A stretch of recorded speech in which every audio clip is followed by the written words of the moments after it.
Bismillahirrahmanirrahim. Assalamualaikum warahmatullahi wabarakatuh. Waalaikumsalam warahmatullahi wabarakatuh. Ya, alhamdulillahirrahmanirrahim. Senang sekali siang ini saya bisa menemani teman-teman semua. Di sini insya Allah mungkin ada yang tanya-tanya ya, kira-kira ini tuh ngapain ya. Jadi sebelumnya ini adalah podcast perdana dari tim literasi SMA IT Nurul Fikri Boarding School, yaitu podcast time. Afternoon Coffee ya, karena insya Allah akan diupload setiap setelah duhur ya, setelah makan siang. Okay.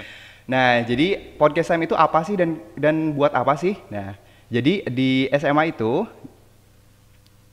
jadi di SMA Nurul Fikri Boarding School itu literasi atau pengembangan bahasa itu adalah salah satu program kunci ya, atau key program. Nah, banyak sekali hal-hal program atau yang berhubungan dengan literasi yang kita untuk siswa kita gitu. Nah, tapi sometimes kita itu suka lupa bahwa literasi itu hanya buat siswa, padahal guru pun penting gitu. Nah, oleh karena itu adanya podcast time itu di sini adalah supaya guru-guru itu bisa membaca dan tidak hanya membaca tapi juga sharing ya.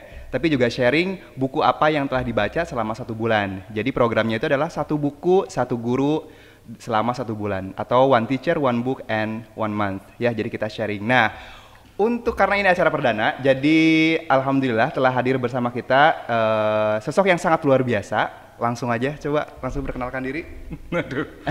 Baik, nama saya Dedi Setia Afrianto. Saya saat ini diamanahkan sebagai Direktur Pendidikan di NAPS Bogor. That's it. Oke, great. Oke, dan for information ya, jadi sebelumnya Ustadz Dedi itu di SMA IT sebagai kepala sekolah dan di tahun ini diamanahkan sebagai untuk Departemen Pendidikan ya gitu.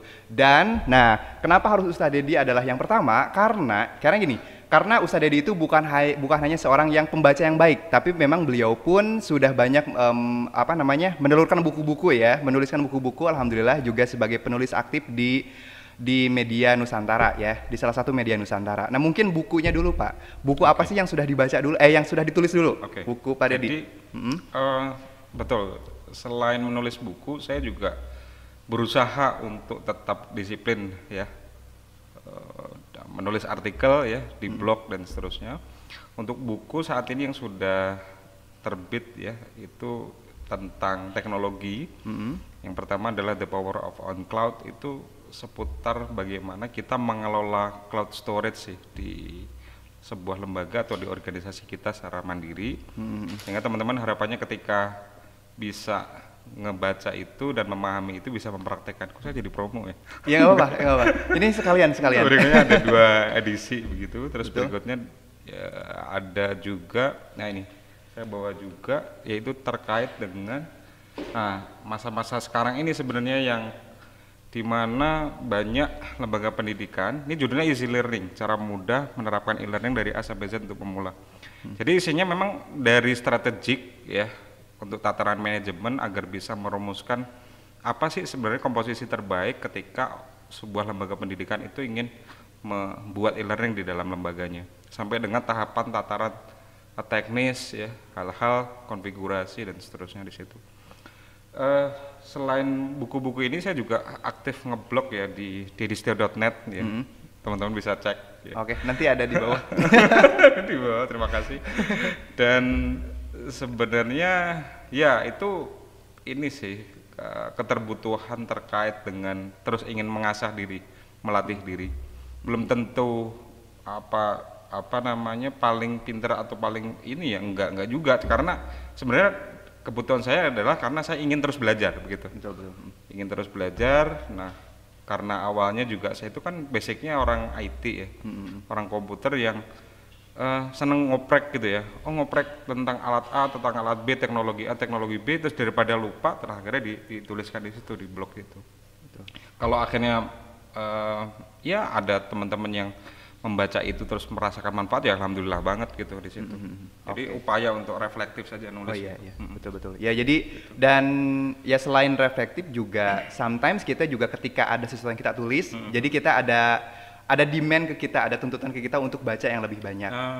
Betul ya, seperti itu ya. Betul banget tuh Pak Yusuf. Oke, nah, jadi pada dasarnya udah menulis tentang lebih cocok ke teknologi dan pendidikan gitu ya. Betul. Nah, apakah buku yang hari ini Bapak share itu, Ustadz Dedi itu share itu, apakah masih berhubungan atau tidak? Coba. Oke, baik.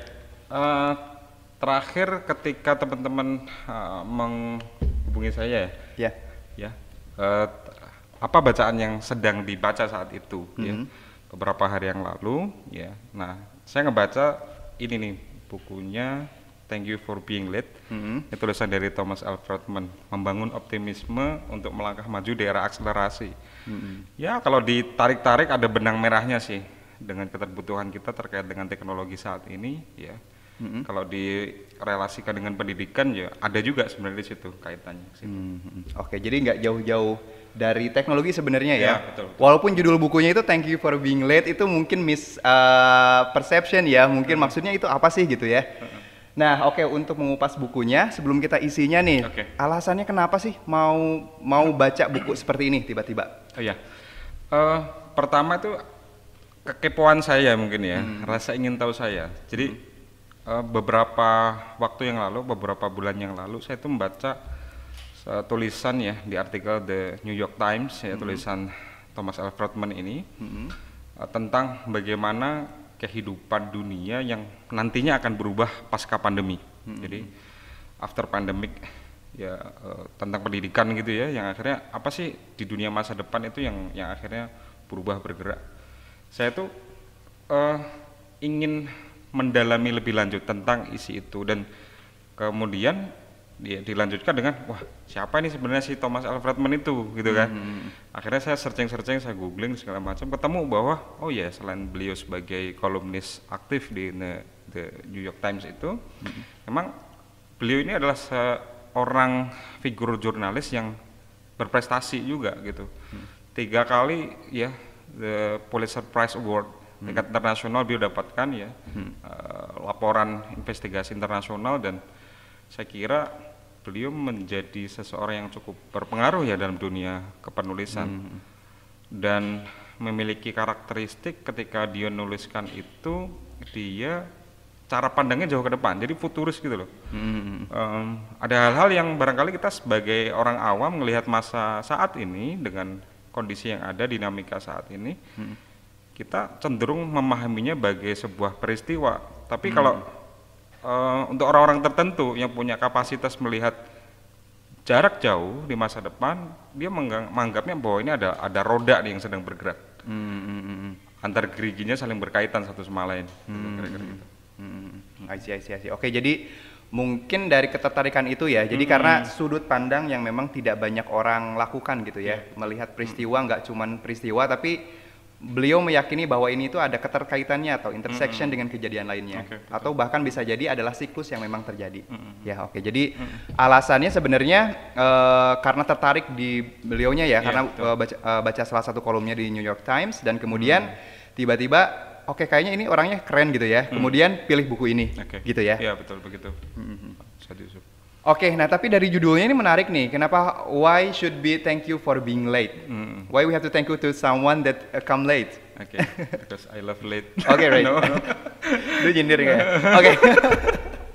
Ya sebenarnya judul, kalau dari sisi judulnya sih sebenarnya bahasa yang ini ungkapan terima kasih dari seorang Friedman ini kepada temannya yang saat itu sudah berjanji ya ingin ketemu di satu restoran gitu ya, di salah satu tempat di Washington gitu ya, dan kemudian dia sudah janjian ya, sudah disepakati jamnya dan seterusnya.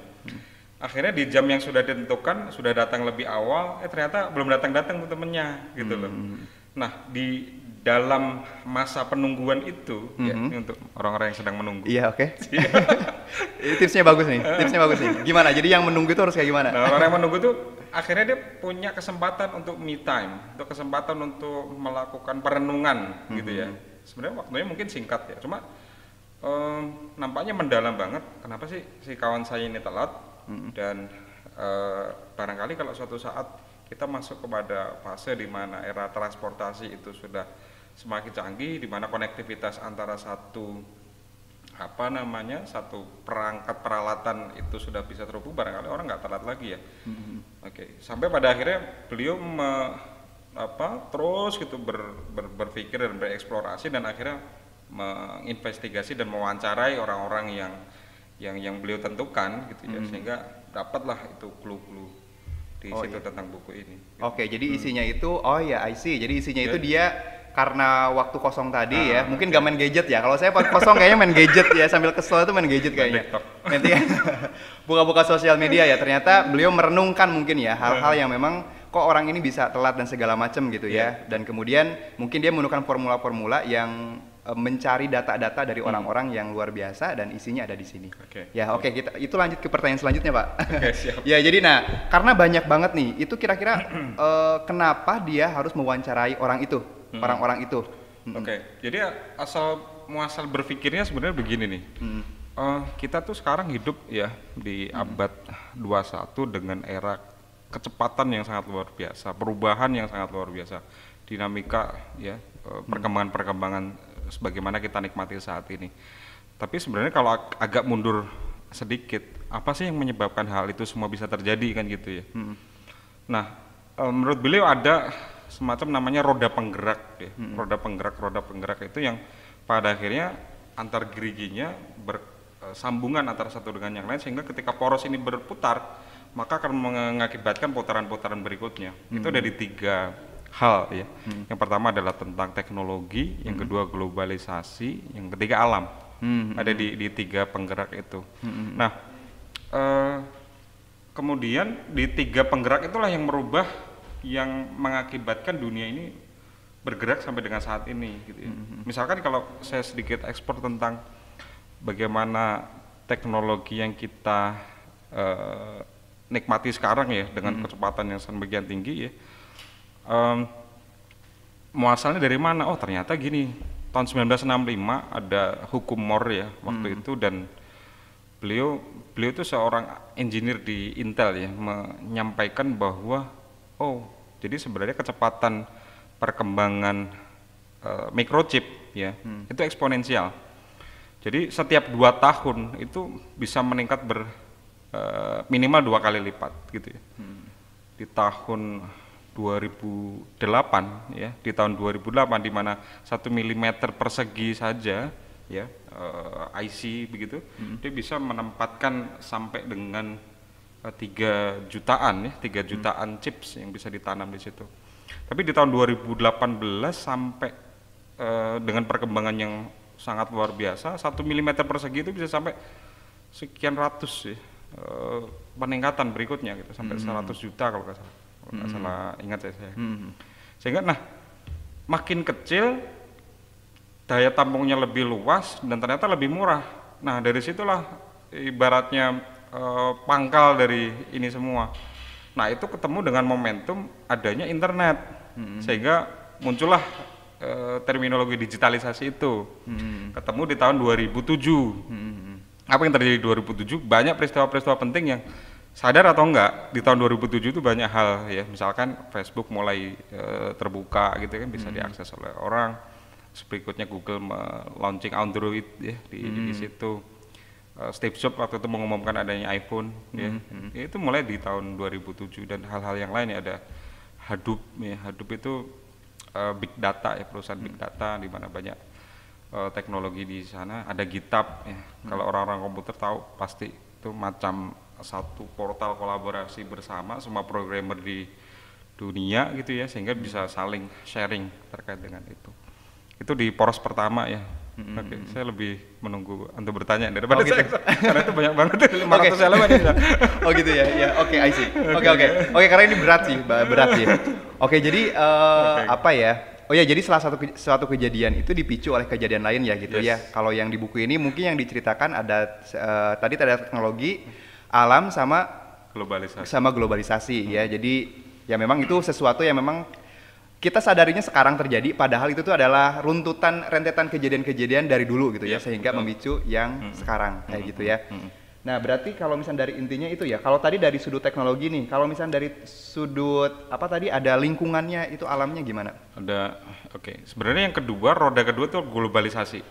Kedua dulu aja, globalisasi. Nah, jadi adanya teknologi itu memancing perubahan berikutnya, adanya globalisasi di mana kita tahu the world is flat, ya, tidak ada sekat di antara mereka, antara satu negara dengan negara yang lain itu saling terhubung, ada arus perpindahan di situ, ada manusia, ada barang, jasa dan seterusnya gitu ya. Nah, adanya globalisasi di ranah kedua itu tadi juga mengakibatkan adanya satu faktor ya, selain tentunya ada aliran barang dan jasa dan segala macam itu tadi, yaitu ternyata isu politik antara satu negara dengan negara yang lain itu bisa men-trigger perubahan. Misalkan ada perubahan di satu negara, itu juga bisa mempengaruhi perubahan-perubahan di negara-negara yang lain. Itu gara tersebarnya informasi tadi karena cepat gitu ya teknologinya. Tahun 2011 itu ada Arab Springs, masih ingat ya? I see. Arab Springs itu awalnya kan dari Tunisia ya. Ada satu problem di negara itu yang barangkali di antara sekian sumber menyatakan, wah ada krisis pangan ya, pengelolaan tentang pangan yang masih keliru sehingga di situ ada banyak ketimpangan sosial. Akhirnya muncul kan demonstrasi besar-besaran, terus penumbangan satu rezim di situ, Ben Ali kalau nggak salah ya. Terus berikutnya menular ke Mesir, ke mana dan negara-negara yang lain ya, dan seterusnya di dataran Afrika Utara ya, Timur Tengah juga gitu. Oke, nah ternyata saya juga mendapatkan fakta di tempat lain juga ya tentang bahwa isu satu negara itu bisa mempengaruhi negara-negara yang lain juga. Misalkan waktu itu zamannya Obama ya kalau nggak salah, dia itu sempat narik pasukan dari Irak ya. Narik pasukan dari Irak. Nah, narik pasukan dari Irak, akhirnya muncul isu ISIS di situ kan. ISIS di sana, berikutnya ISIS itu membuat kerusakan ya di mana-mana, sehingga eksesnya adalah banyak warga masyarakat yang akhirnya menjadi pengungsi refugee ke Eropa, ya kan, ke Eropa.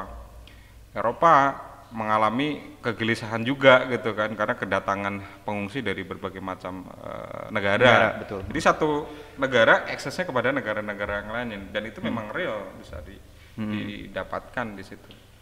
Itu roda kedua ya, sekalian yang ketiga ya. Nah, roda ketiganya adalah tentang alam. Nah, saya tadinya ini titik sambungnya kemana ya? Kenapa dari teknologi sampai ke globalisasi, yang terakhir adalah ke alam. Nah, oh ya, by the way ini sebenarnya buku ini belum selesai, tapi saya cukup dapat gambaran besarnya dari sekian ratus, ini total 500-an halaman, saya baru beberapa ratus gitu.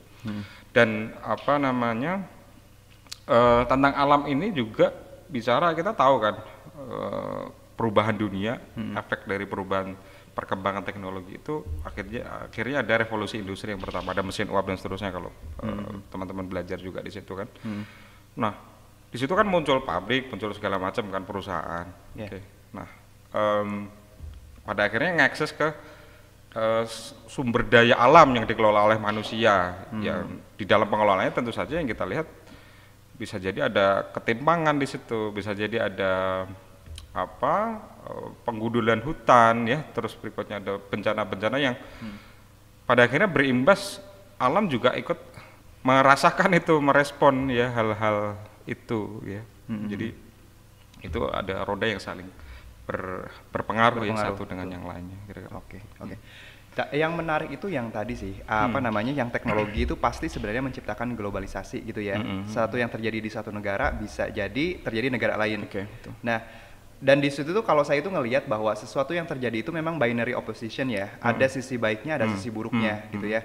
Dan kadang-kadang kalau dari globalisasi yang saya rasakan gitu, ketika ilmu pengetahuan sangat mudah diakses, informasi sangat mudah diakses, tapi sayangnya ketika informasi itu datang ke orang yang salah, gitu maksudnya, atau orang yang belum siap menerimanya, itu bahkan menjadi chaos yang justru jauh lebih besar.